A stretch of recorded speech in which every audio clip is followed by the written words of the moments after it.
आणि म्हणून लाडक्या बहिणी इकडे आहेत सगळ्या, लाडक्या बहिणी सगळ्या मला येताना भेटल्या। मी मुख्यमंत्री असताना 2.5 वर्ष या राज्याची सेवा केली। हा एकनाथ शिंदे पायाला भिंगरी लावून या राज्यात फिरला, अनेक विकासाला चालना प्रकल्पाला दिली, अनेक लोकाभिमुख कल्याणकारी योजना केल्या। त्या सगळ्या योजनेमध्ये माझी आवडती योजना कुठली असेल तर मुख्यमंत्री माझी लाडकी बहीण योजना।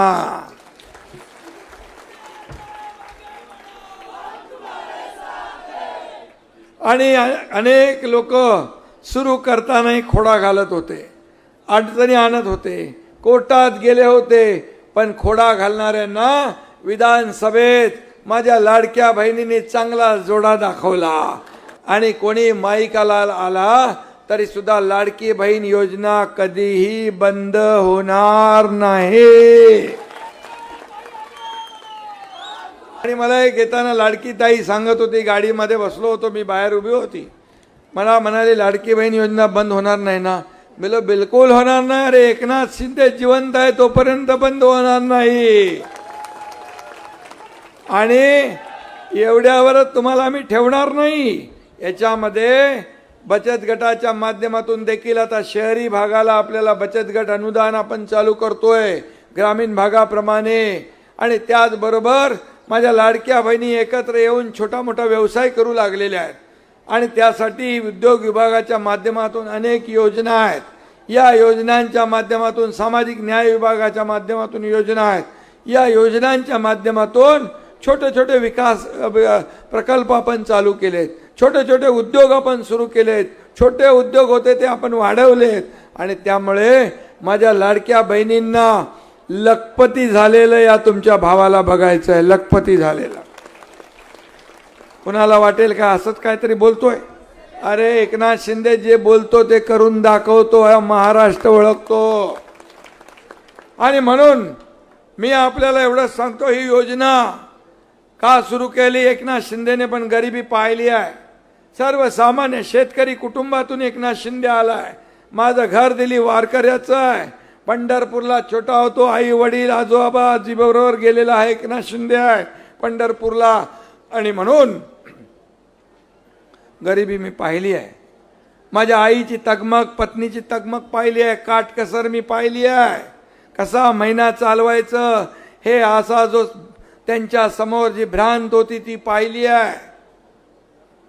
आणि जेव्हा मी मुख्यमंत्री झालो तेव्हा मी ठरवलं की माझ्या माता भगिनींसाठी काही ना काही केल्याशिवाय थांबायचं नाही। आणि तिथूनच ही लाडक्या बहीण योजनेचा जन्म झाला, हे मला सांगायला या ठिकाणी आनंद होतोय।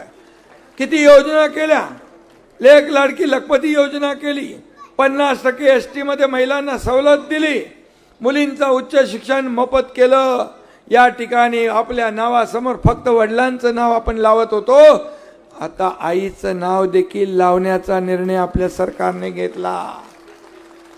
माझ्या माता भगिनींना मान सन्मान वाढवण्याचं काम आपल्याला करायचं। मी आपल्याला एवढं सांगतो, एक मुलीने आत्महत्या केली उच्च शिक्षण घेण्यासाठी, इंजिनिअरिंगचं शिक्षण घेत होती। मी मुख्यमंत्री असताना त्यावेळेस एका टीव्हीवर बातमी आली, 12:30 वाजता रात्री एका मुलीने आत्महत्या केली। कशासाठी? इंजिनिअरिंगचं शिक्षण घेताना 50% फी तिच्या वडिलांनी भरायची होती, 50% सरकार भरत होतं। विचार केला, मनाला वेदना झाल्या, यातना झाल्या की आपल्या राज्यात आपण म्हणतो सर्वसामान्यांचं सरकार, गोरगरिबांचं सरकार, माता भगिनींचं सरकार, आणि या सरकारमध्ये जर एक मुलगी आत्महत्या करत असेल, सत्तेचा काय उपयोग?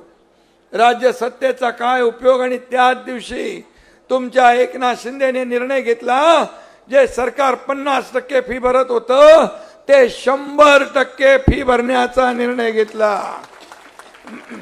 हे सरकारचं काम आहे, हे सरकारचं काम आहे। सरकार हे सर्वसामान्यांसाठी असतं। सरकार गोरगरिबांच्या आयुष्यामध्ये चांगले दिवस आणण्यासाठी असतं।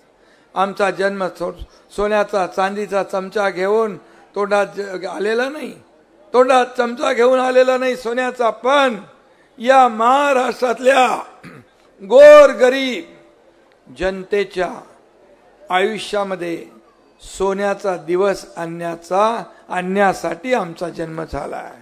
आणि जोपर्यंत हे होत नाही तोपर्यंत एकनाथ शिंदे स्वस्थ बसणार नाही, हे देखील मी या ठिकाणी आपल्याला सांगू इच्छितो.